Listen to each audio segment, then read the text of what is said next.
Okay, good morning, everyone. This is the Dallas Chamber of Community Affairs. Today, our guest is Sue Davis and Tom. Is it Timberthy? Timberthy, Timberthy? pretty close.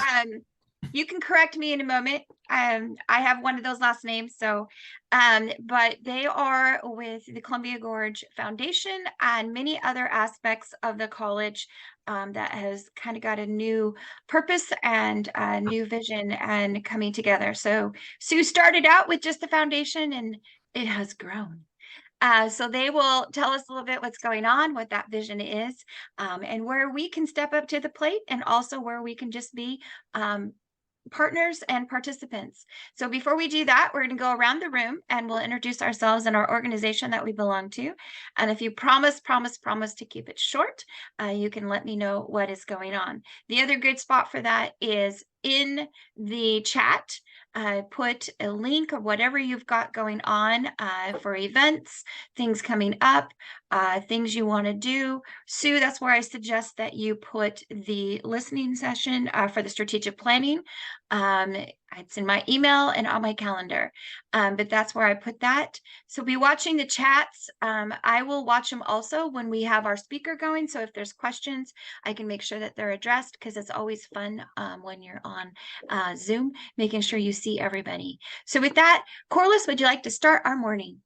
Of course. Good morning, everyone. I'm Corliss Marsh, and I'm on the foundation board. So I'm excited to have Sue and Tom here. And I just wanted to remind everyone that this Saturday is where you can get your soup and pie at the Habitat Bazaar, and it's 10 to 2 at the UCC Church. Great, thank you. David Peters? Yeah, good morning, everybody. For some reason, my video chose not to work today. So anyway, I am here, though. I'm with Mid-Columbia Housing Authority and Columbia Cascade Housing. We have some things pending, but nothing really advancing too quickly right now. So maybe in the next couple of weeks, I'll have more news. Thanks. Great, thank you. Brian? Brian Tuck, retired. You're so short and sweet now. Scott? Scott McKay. Well, welcome everyone. Good morning, and Scott McKay. And unfortunately, my video camera is working, so you get to see my face. But and I don't know if I would call Brian sweet, but go. I'll let you get by on that one. His I comment. am the. But Scott, I am sweet though. Ask my grandkids. My name is Scott McKay. I am the community liaison for Circles of Care, and we connect older adults with volunteers to provide periodic care, such as friendly visits, transportation. I provided 2 rides this week already to Hood River. So it's kind of a grassroots type of thing, and it's a neighbor helping neighbor policy value. Okay. Thank you, Scott. Phil Brady.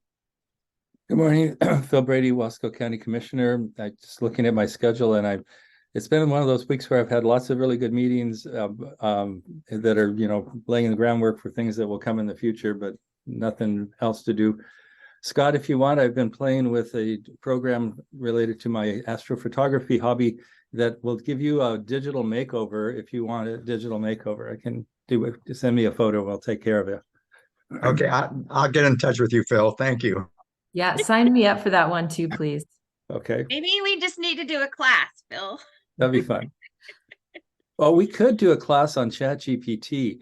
That is really fun. You put a request into ChatGPT, and it comes. We were teasing Steve Kramer, and ChatGPT he's done a great job with hazardous waste, and we wrote this nasty letter to him using ChatGPT. It was really fun. I will confess, we use it every day in our aspects of what we do. We use it as a tool, and it does amazing things, but I also know how to use a Discord, and I have created graphics for our advertising for Explore the Dalles. So it's a lot of fun, and you can forget time when you're in there. With that, Lisa. Good morning, everyone. I'm Lisa Abu Asli George, and I'm the Director of DEI at Columbia Gorge Community College. And I have a lot of stuff going on. Most of it is college facing. Um, Sue will drop the info for the strategic plan listening session in the chat. And I'm also hosting a Latinx advisory board for our college. So spread the word if you think anyone would be interested. And we're also putting together a Native Nations advisory board for the college. So also spread the word on that. And I'll drop my email in the chat if anyone needs to get a hold of me. Thanks so much. So Lisa, really quick, what is the timeline on the advisory board for the Latino? They're ongoing. They're Oh, both, okay. yep, they're both ongoing. And membership is rolling. Okay. Just a heads up, next week, I believe it's the 6th, we are doing a special listening session at Gorge Wine Library for Latino businesses, either thinking new or existing, as a part of that grant work for providing support and business. So that might be something you might want to pop your head in. We're expecting a full room. Working with Blanca Flores, and that room looks like it might be full that night. So that might be a really good opportunity to see if there's people who want to help be that voice.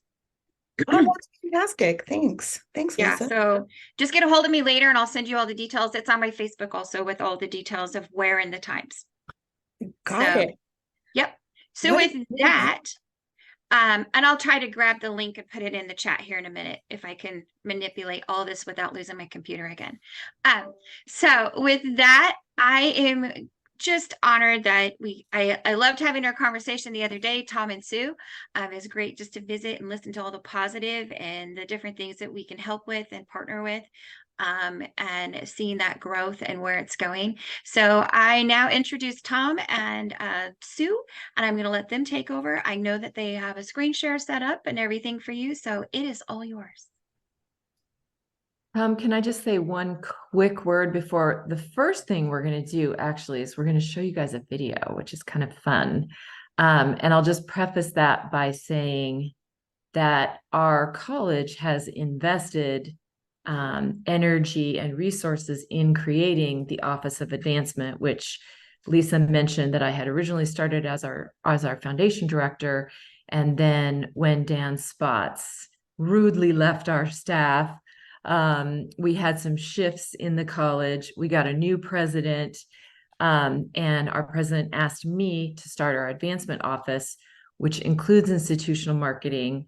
And I'm so happy that we have Tom Penberthy here, who comes to us with a really perfect set of skills and is just really from the starting line, just taking off at a sprint.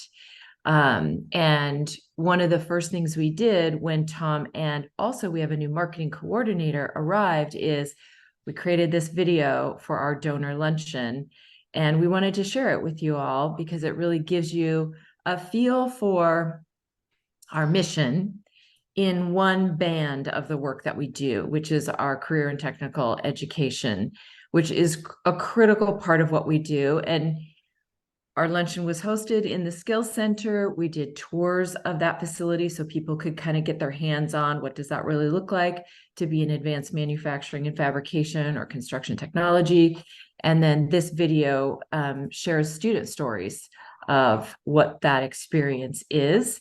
And I will also say we want to just make sure that we don't leave you with the feeling that career and technical ed is all that we do, because of our 700 individual students at the college, it's a small proportion who are doing that. There are many other routes through college, and it continues to be the case that the students who are able to get through with a degree are finding that their opportunities in the workforce and in the community are so much advanced by having gotten that degree. So that's my preface, and I just want to welcome Tom to this group and to the college and just say we're so grateful to have him.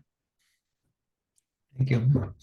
I feel lucky to be here. Okay, I'm going to share my screen and start this video.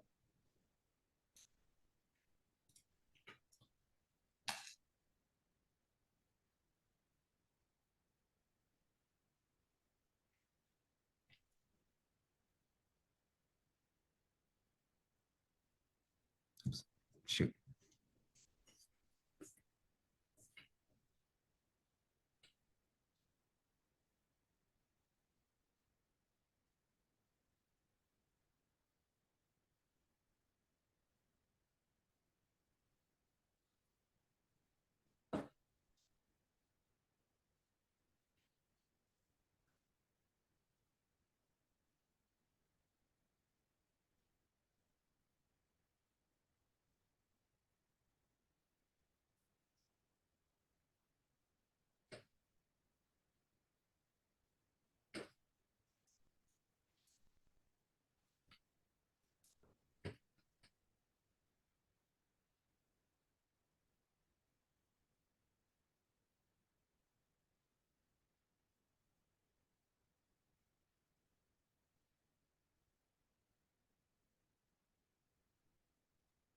Do you have enough bandwidth?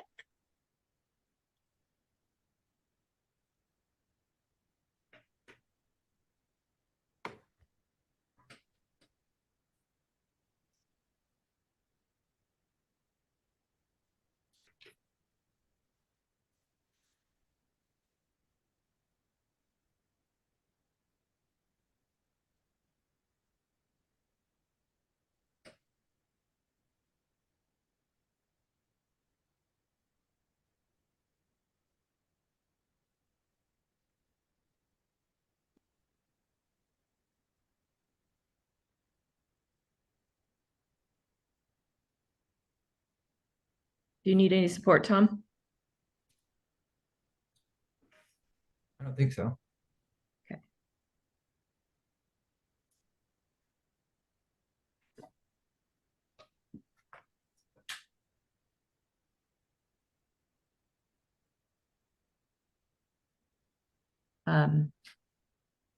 Is the video running on your side, Tom? Oh, shoot. Is it not running over there? No, no. No. Oh, I'm sorry. I'm just watching it over here.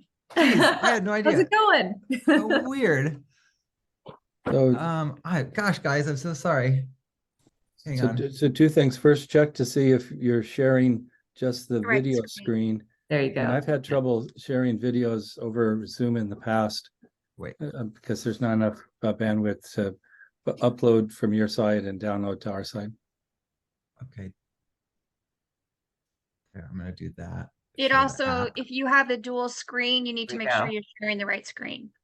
Okay. What do give you that a guys see try. right now? Yeah, now you're good, Tom. It's the opening frame of the video there. Okay.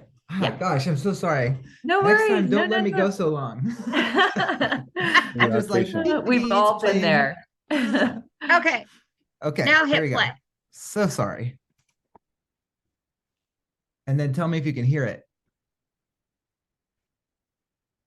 No sound. There's no sound. Okay. For so sound, you're sorry. going to have to work with the little chevron next to the mute sign. Click up the chevron and take your microphone to be your probably your system. I'm gonna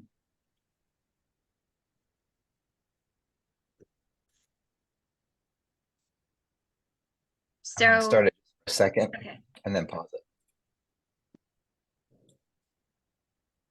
Do you hear anything? Not yet. No, Okay. Microphone, same as system. well, does it have another option? Yeah, I got another one. Here we go.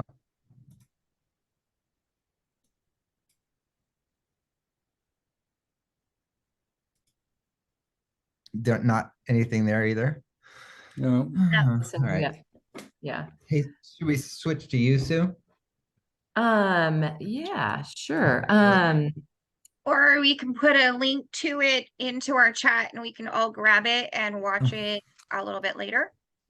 Sure. I don't know on your Yeah. time. That works too. Yep.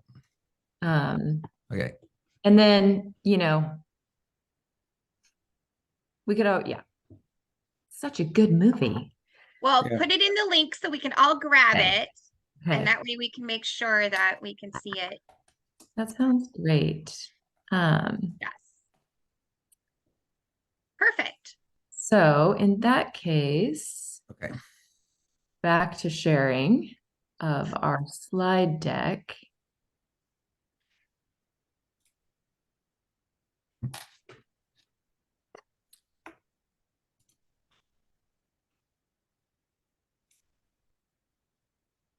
you see the slide deck? Oh, wait, there we go. I have to push the share part. There it is. Awesome. Okay. So you can go to the next slide, Tom, if you don't mind. Just a quick introduction of the two of us. I already kind of made that introduction of Tom and just expressed how glad we are that he has joined us. I will say that surprisingly, for how long the college has been in place in the Dalles and in Hood River, there are still lots of people who don't feel aware of the college and will say, oh, I didn't know there was such a thing up on the hill, or, oh, what's the college in Hood River? What's that? Is that related to the Dalles? And so that's one of the tasks that we are tackling right now between Tom and me and others within the college, because we have so many touch points in the community where we can go out and share kind of not just the history of the college, but kind of like, who are we right now and what are the ways that we plug into our community and support the growth of our economy, the development of students, and our work toward equity-focused education and engagement in essentially working as an engine of economic development and social development.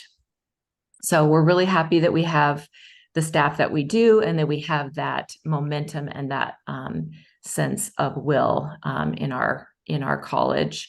And so, and you can go to the next slide now, Tom.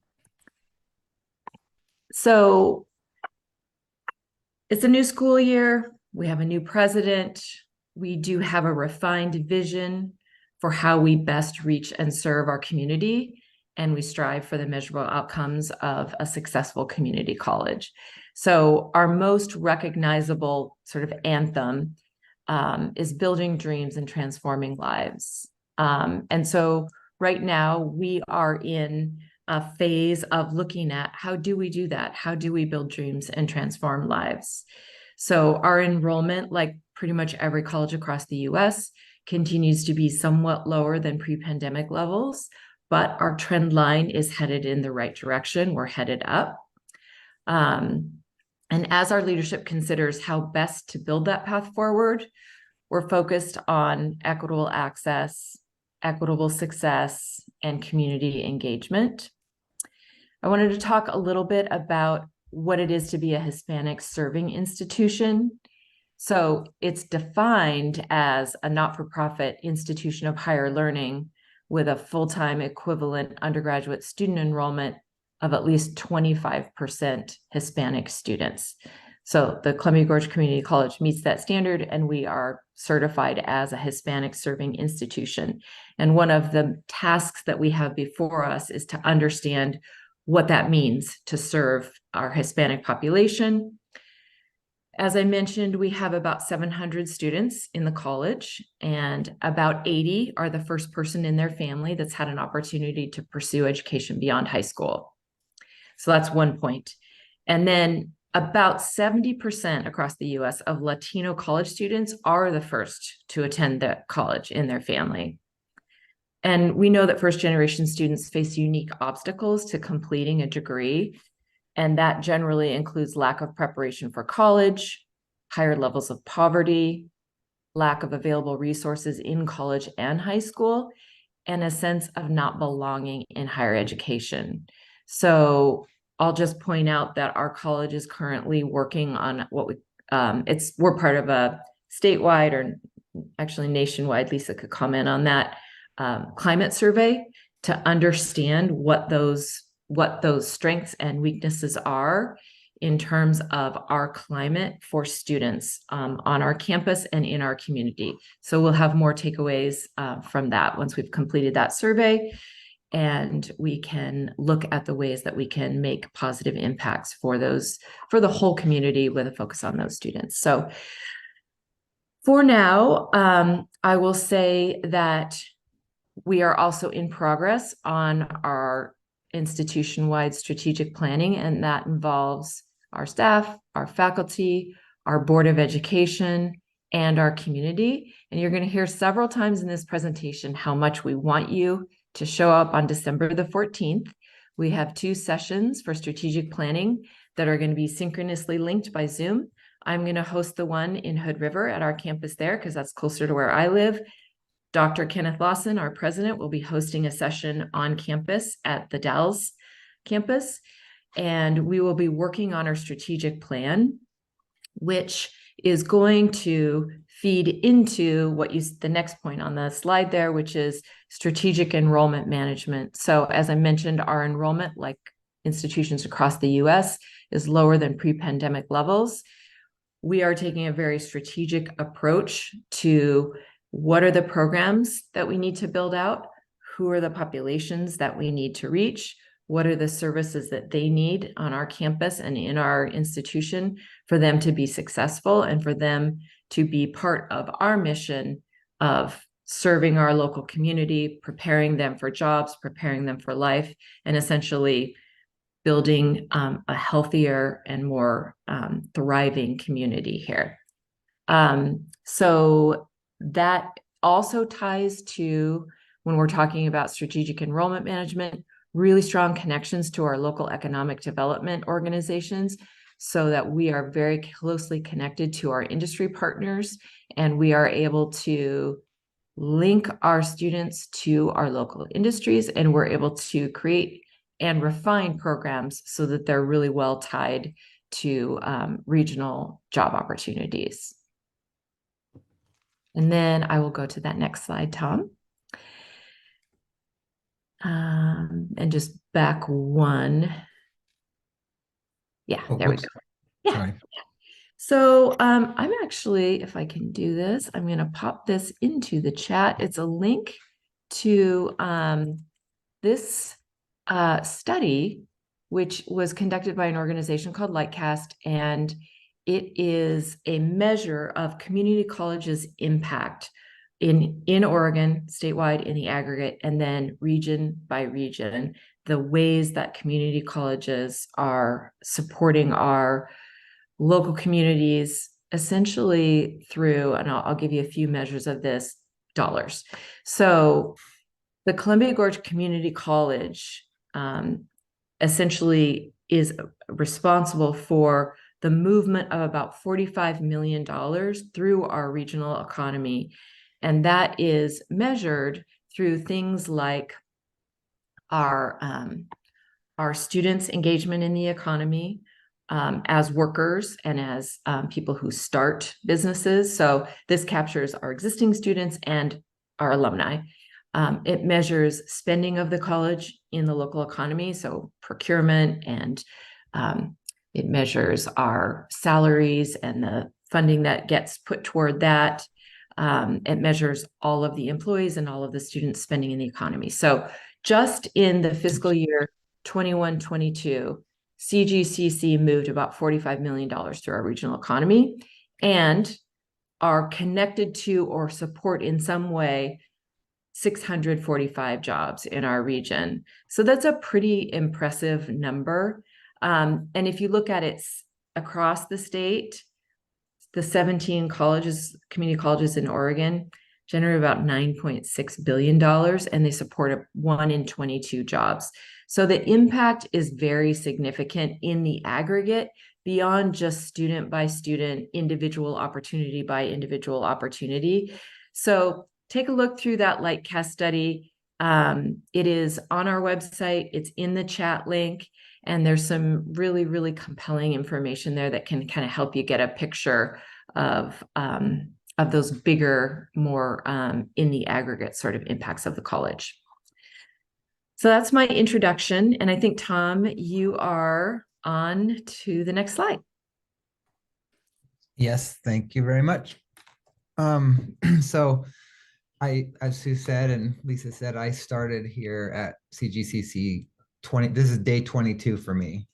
And so I'm, very much the new guy. So I have new guy observations. This slide points to all of the academic pathways that our students can take to get better, to use CGCC to get better at whatever they want to become. In my career before this, I've been lucky enough to work in a whole bunch of industries with a whole bunch of great people. Basically, a whole lot of smart people, startup industries, tech industries, media. And the last 3 years before I came here, I worked for a college in Portland. I'm getting at, there's just been a ton of smart people that I've gotten to work with. And in the time that I've been here, the last 22 days, I was just thinking about this morning before the meeting. I'm pretty sure that every day I've been here, I've met someone that has just blown me away with just inspired me to be the understanding of the mission, their ability to see and understand how all the parts move and depend on each other. And most importantly, have a deep understanding and passion for their art. Our partnership with local school districts on the slide helps high school students save money and get ahead by allowing them to take college classes and get college credit before they're out of high school. Our GED program helps people who got behind in high school catch up. Our ESOL program helps folks coming from other countries not only learn English, but literacy that they might not have gotten a chance to explore in their home country. Our partnership with the Small Business Development Commission brings access to best business practices and training, and not only helps the local businesses, but also helps all the individuals working in those businesses level up their own personal skills. And then, let's see, I'm going to switch to the next slide. Oops. Is that one? This one. Yeah. So this is kind of if you look at this is just sort of the array of academic tracks. Hold on a second. There was one more thing I wanted to, oh yeah, community ed. That's what I was going to say on this slide. All of you who live in the neighborhood in the local area are going to see our community ed schedule coming into your mailboxes pretty soon. I was flipping through it this morning and I looked at, there's a huge array of classes. So if you're aspiring disco dancer, we got something for you. Artists of all kinds. And if the other thing that you might be interested in is a phlebotomist certification program. So, that's an option. And I heard this yesterday. If you want to sign up for any of our ceramics classes, you better sign up early because they always fill up, because our ceramics teacher is a rock star. Let's see. So these are the academic tracks we go through. Can I interrupt for a second? Yeah, certainly. Quick question. I'm curious, what's this? Do you have any sense of success rate on the GED program? That's a good question. I don't know the answer to that. I'm going to write that down. Don't worry about it. No, that's good. I want to know that. Should know that. Maybe on day 24, I'll know that.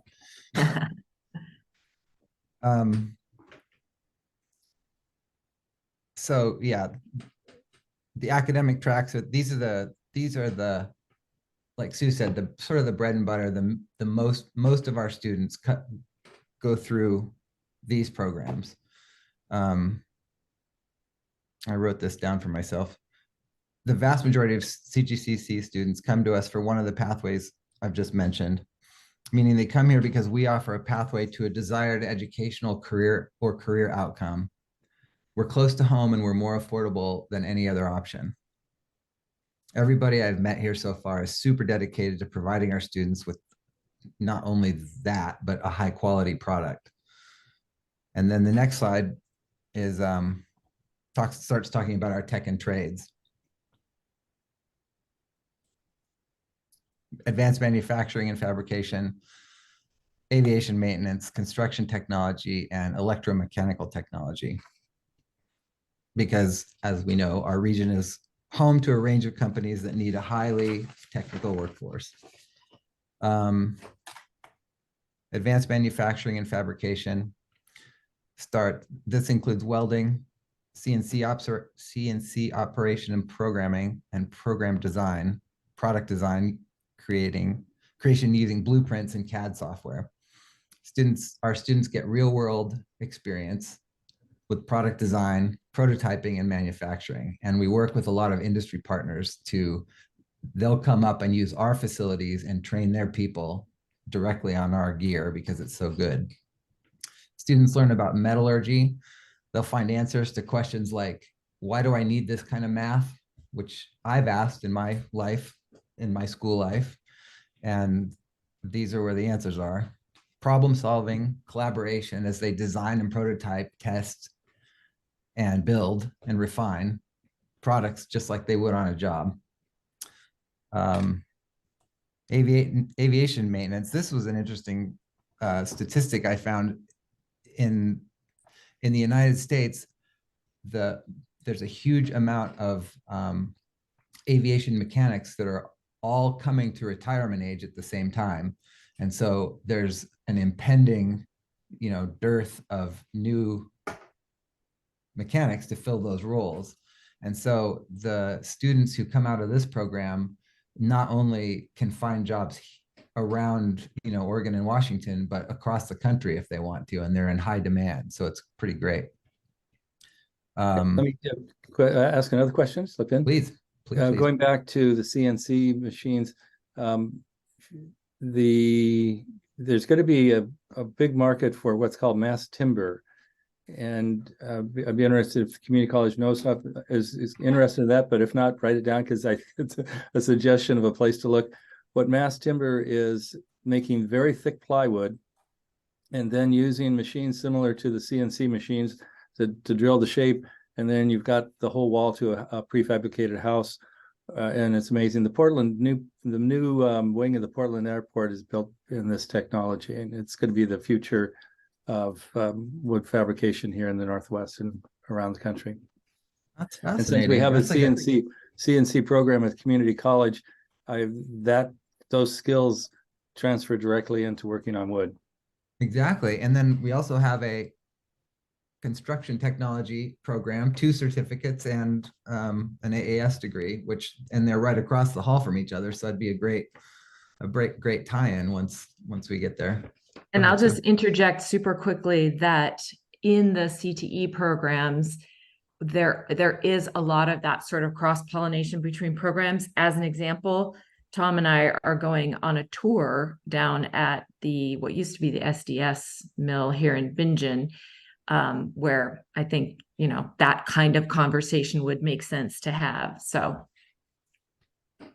Yep, that's right after this meeting. Let's see. Oh yeah, construction technology. The program offers 2 certificates. One in building, which is kind of the bones of a structure. And I know that the professor or the teacher, his name's Glenn Wood, which is the perfect name for that professor. He starts with it's all the cutting edge kind of the new standards that are coming in. So I'm sure he knows, Phil, about what you're talking about. I'm going to find out, and I'm supposed to see him later today too.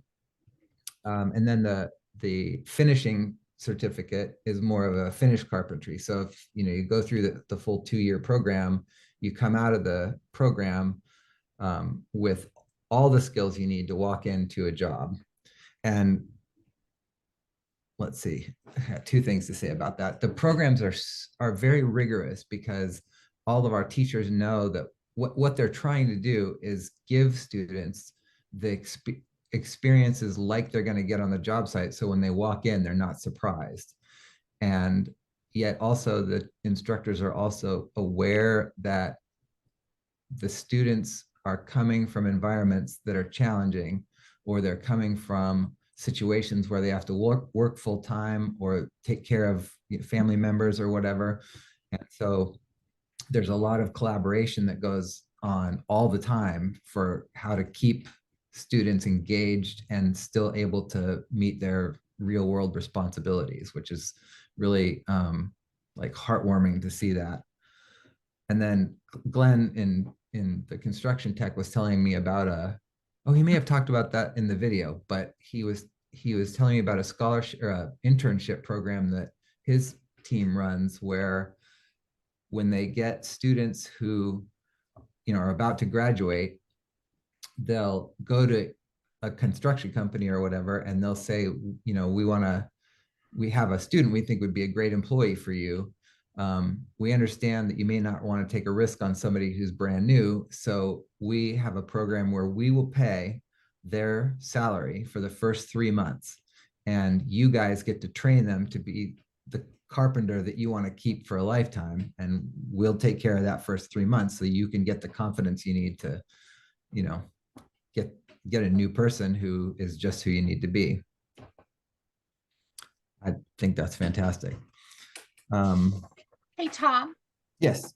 I'm going to interject just a little bit because that on the job experience program can also be utilized a different way. The chamber has done, I think we're on like student number 8 or 9 over the past few years. And we haven't necessarily brought them in with the intent to just hire, but we've brought them in because sometimes this is their first job. They're at the college, they're working towards a degree, they're not sure. And we've brought them in with that program and having their salary paid, but we are training them in office procedures, customer service, getting exposed to different businesses in town, which could be future employers. And we've actually have permanently hired one of those students, and she is now my executive assistant in the membership world. And so it is a program that's not necessarily, I mean, it's great for that future, but it also can be giving that student the exposure and just those soft skills. Yes, it takes a little bit out of your time, but it also is giving back to the community as an employer. And making sure that those students have a sufficient exposure to what that real world looks like. And we have never been disappointed by any student that we've done through this program. Some are more challenging because they're an introvert. In our office, obviously, you kind of need to be an extrovert. But we've put them in the back and where they were more comfortable, and they did data entry for us and some, you know, there's all kinds of ways, and it gave them just a different thing on their resume. You know, and we just put time, but we felt like it was truly an investment into our future youth. And so that program can be looked at a couple different ways. And yes, it can be a great stair step, as in Olivia's situation. She just excelled, and we're like, we're not letting you go. So that is I love that program, and being able to access it here in the Dalles, that's amazing. Wow. I didn't know that program was outside. Good. Let me pile on to that. If that could be applied to the nursing program, it'd be a big boon, because I know that students graduating from nursing, especially a 2-year program, still have a steep learning curve when they go into a clinic or hospital situation. And the hospitals and clinics are reluctant to hire because they know that they're going to have to spend a lot to train up beyond what they got at college. My understanding, Phil, is that our 2-year program requires practicum hours for the nursing students. And I can get a little more detail on that, but is that the kind of thing you're speaking to, or is there something more specific that you're referring to there? That would be good. Yeah. Yeah. Okay. We also, you know, we're constantly, working to make sure that the training that we do in our nursing programs is reflective of the work that the work environment that nurses will then enter in clinics and hospital settings.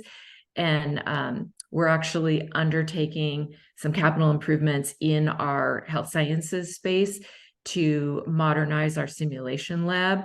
So to answer just that need, so that when nurses are getting their training here, when they arrive in the workplace, it's just a micro step into a slightly, you know, just it's a physical difference, but it's the operating environment is very, very similar. So. Okay, let's see. I think I have 2 more to go. Electromechanical technology. In the video, we talk, one one of our teachers there says, our graduates are the ones who do the things. They're the ones who run the equipment. They're the ones who fix the machines when they break. And we have close ties with Bonneville Power, all the wind companies out here, Google, HP, In Situ, and several others. And our graduates and all of the tech and trades programs, actually, they get consistent training in that. You should, if you've never been up here to the Skills Center, you should come check it out, because I think every time I've walked over there in the construction lab, there's been something different. There's like a house one day, and then the next day that house is gone, and there's a bunch of walls with sheetrock on them in different stages of completion. It's just fascinating to see. But they get real world skills practicing on real world stuff. Can I across the interject one board. thing there, Tom, just super quickly, because you said you should come see. And I think every Friday that space is open to the public. Oh, that's right. Yes. Yeah. So Yeah, and not only that, their machines are open to the public. So if you that, know yeah. what you're, if you want to come and kind of check it out, you can really get your hands dirty with, building stuff, like prototyping things. Let's see. Oh yeah, so the students in all of these programs leave our programs really prepped and ready to go, and earn a decent wage that gives them a shot at staying in the area. And then let's see. So that I'm talking the least about this because it's the one that it's like kind of above my head. If you go and look at the machines that they're running there, it's like stuff that you would find at the heart of the dam, for example, that's managing power generation and flow across the whole network, across the Northwest. So I won't spend too much time on that. And then uncrewed aerial systems, this is drones, right? We have several highly technical firms around here who build the drones and build the cameras that go on the drones and the cameras that allow the drones to navigate and all the systems that are required to run that whole scene. And again, we give our graduates the skills that they need to go get jobs in that field.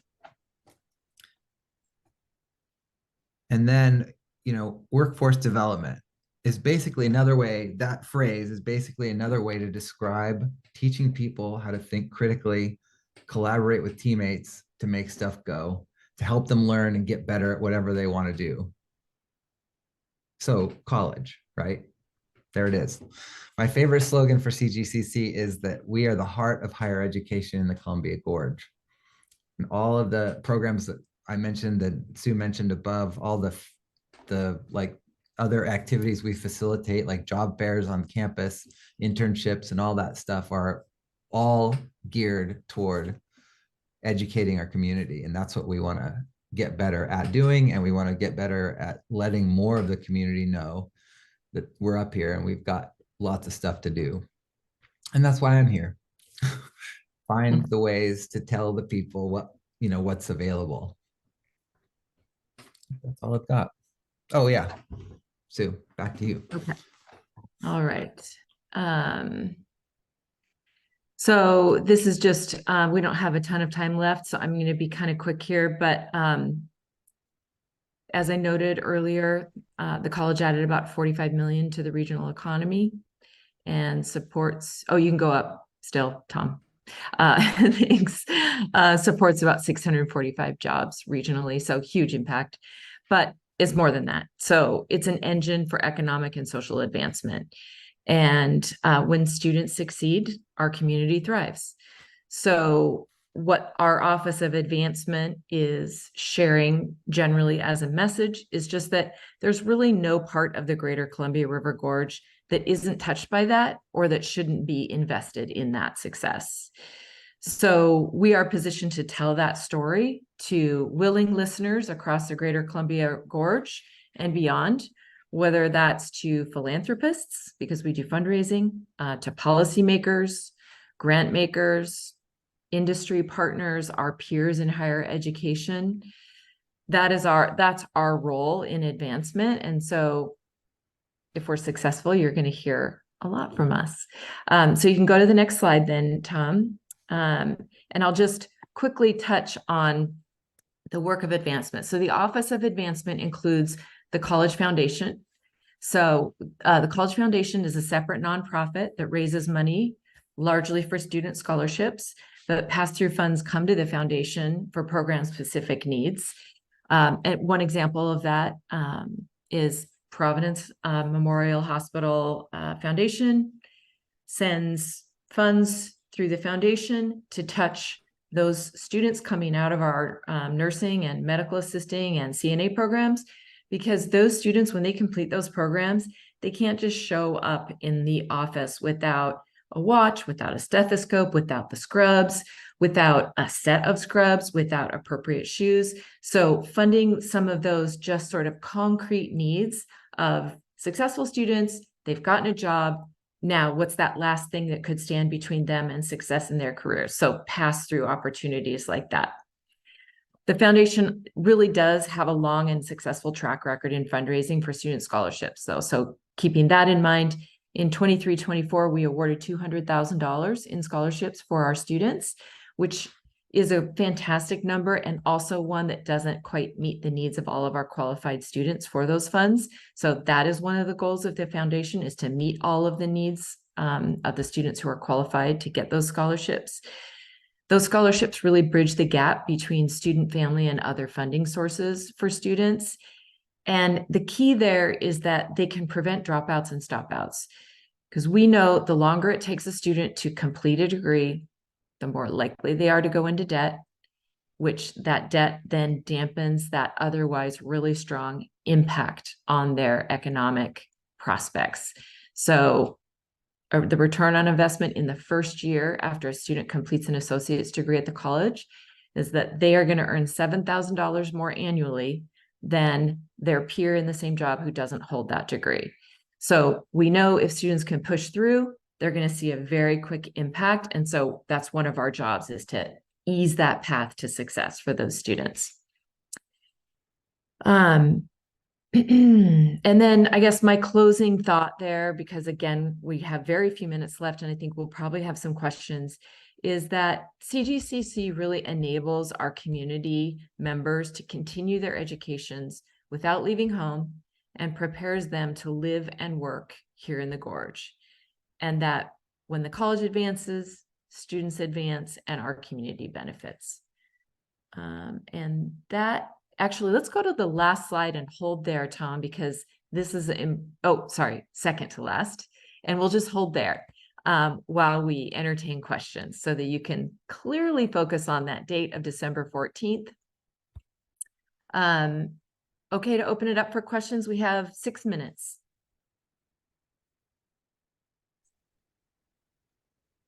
A quick question, if December is a busy month, if we aren't able to arrive on time, can we still participate in that meeting? Of course, yes. Yep. Very welcome. All right, Phil, I'm putting you down as confirmed and RSVP'd for around 5:45 arrival. And then talking about tuition, interesting to compare. As college students come out of college with a debt load, be interesting to compare the debt load of a community college student with a 4-year program at a state school. Imagine it's a fraction. Yes, I do know that a student who is, so to get an associate's degree takes about 90 credits. And if you get those credits at Columbia Gorge Community College, it's literally half the cost of getting that same sort of first 2 years of college behind you at Oregon State University, just as a comparison.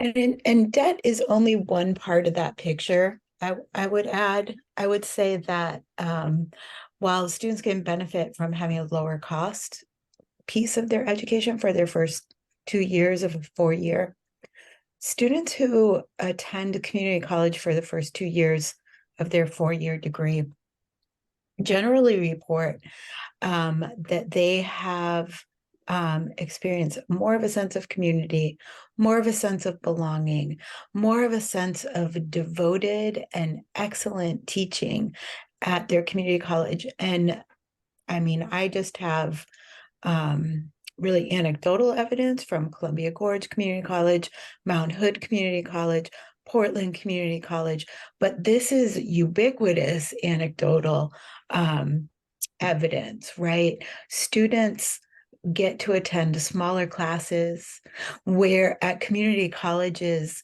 the instructors don't have to publish to survive in their jobs. Their job, if they do research, is to research how to be better teachers. And they are. Teaching excellence is more of a priority at community colleges, where at 4 years, where students are exposed to the same material, the same classes, the same 200 level courses. Many times those instructors do not prioritize teaching because they need to prioritize publishing in order to gain tenure or stay current in their field as professors. The other piece of that is a lot of times in 4-year universities, those first 2-year classes, 102 level classes, are often taught by teaching assistants or graduate assistants. So I think a lot of us may have experienced that if we went to 4 years. And so generally speaking, debt is a huge reason, or lower debt is a huge reason to consider going to community college, whether it is because of a foundation scholarship or a lower price in general. But teaching excellence and more of an experience of belonging is really a great benefit. And CGCC is wonderful at doing that. And we're trying to get better every day. And this is Brian Tuck. I think one thing that might be even more helpful would be to compare students' success in finishing a 4-year degree who start out at a community college and get their first 2 years, or 2.5 years actually, compared to those who start off, straight away as a freshman at a state university or whatever, because I think your success rate will be higher for those who start off at a community college versus straight away as a freshman at like OSU or whatever. And I think that would be a really big selling point. So something to consider. Brian, that is a solid analysis. I think there's so much there.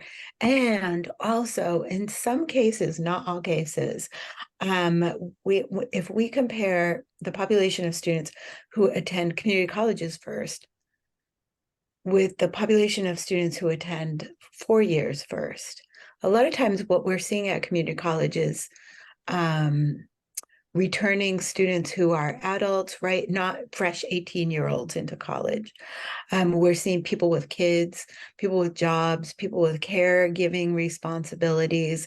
And so if we can think about the experience of those folks at a 4-year that doesn't have those kind of wraparound supports that community college have, we can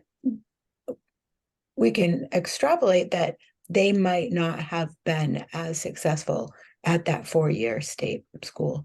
Well, and this is a good point, because actually that's what I did. I retired as an Oregon State University professor here 5 years ago, and I went through a community college for 2.5 years, saved me a ton of money, helped me to grow up, because community colleges are less, they're more, smaller classes, better contact with your professor and whatnot, so it really does help a student to kind of grow up, get settled into university. So like in my case, I transferred as a junior and a half.